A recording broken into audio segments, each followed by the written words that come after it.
Hey, what's going on, guys? Nick here with DNA Archery. Today we're going to do an arrow build. I've got a hunt coming up here in the next week. So I want to do a fresh arrow build, show you guys kind of how I put my arrows together. I'm in no stretch of the imagination an expert at doing this. I just kind of have the way that it works for me. So I just kind of wanted to walk you guys through a really basic way of getting your arrows custom set up for yourself. So let's go ahead and get into it. All right, guys, step one, we're going to start with our inserts. What I like to use is Easton's titanium half outs. The reason I like titanium over aluminum or brass is just because it's stronger. Aside from the strength difference, you're also going to be heavier as well too. So these sit at 55 grains. So what you're going to need to be able to put these into the actual arrow is the AAE Max Bond adhesive. So insert glue. What you're going to do is just basically twist this as you start to apply glue to what's going to go on the interior of the arrow.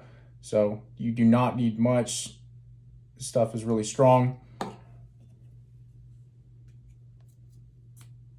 From there, go ahead, push and twist, make sure it gets completely flush with the end of the arrow. I usually push it into the table just to be sure. And then I'll take a paper towel and then wipe off the excess from there. And then you've got a good flush, seamless connection from the insert to the end of the arrow. Step two, we're gonna go ahead and apply the wraps to the back end of the arrow here. I like using wraps, one, because it helps to customize it a little bit. You can add a little bit of your own flair to it. And two, because they actually give you a better adhesive stick to the vein and the arrow itself. If you don't like using those, you can pick up something like a Max Clean Arrow Wipe, which will help to get rid of any debris and clean that. So it'll kind of prime it for you before you apply those to the back end of the arrow. So we've got our wraps. I've already got one off of the sheet there. Main thing with this is you want to line the end of the wrap to the end of the arrow and apply really good pressure so you get a completely flush roll on this. So once we're lined, the arrow's straight. Again, putting pressure into the mat and just rolling forward. Really easy step, but it's easy to mess up as well too. See, you got a really flush connection there. That's exactly what we're looking for. All right, guys, step three, what we're gonna do is prime our veins. What you're gonna need for this is a primer pen. And what this is gonna do is just clean up any debris so we get a really good adhesive stick to the actual arrow itself. This is a super simple step. So we're gonna start with our Maxwell pen. Just give it a couple of shakes, dab it on your paper towel to make sure there's some fluid there. And then I use a Bitzenberg. So with this, you're gonna open the clamp, put two veins in here just like this, run them all the way to the base of the spine. And then these just run along the spine like this. Again, we're just doing this to prime these, get rid of any debris. A couple times up and down is really all you need.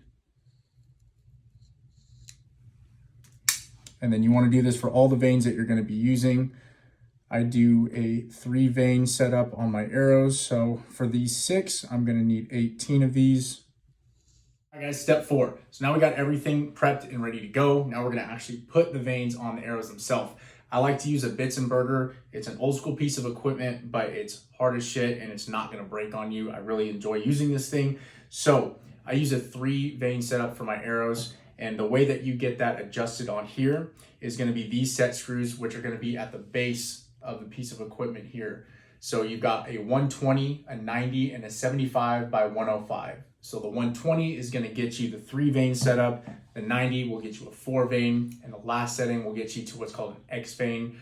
We're only going to be focusing on that top setup right now. So everything's good to go here. Let's go ahead and get into it. So we're going to go ahead and start knocking first. Put this into the base of the Bitzenberger just like that, making sure that it's in there snug.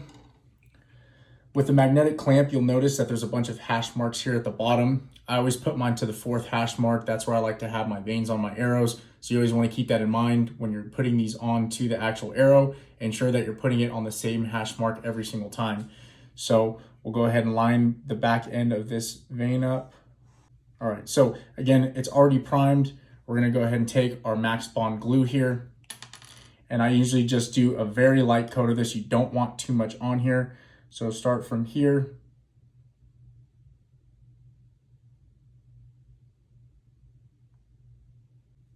And then from there, you'll go ahead and put the base of the clamp down into the base of the instrument, push down and squeeze. Hold this for about 10 seconds or so. Glue dries really fast. And then from there, you'll go ahead, release the clamp and rotate the knob and then you're ready to go to the next vein.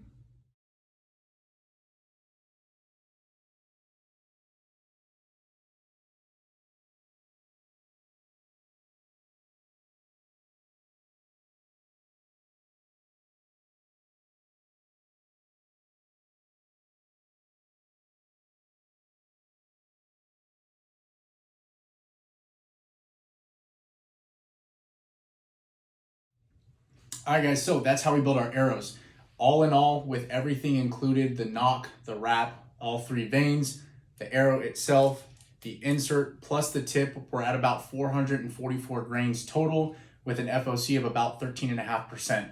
So again, I wanted to break this down step by step to make it as simple as possible for those of you who are just now starting to build your arrows on your own.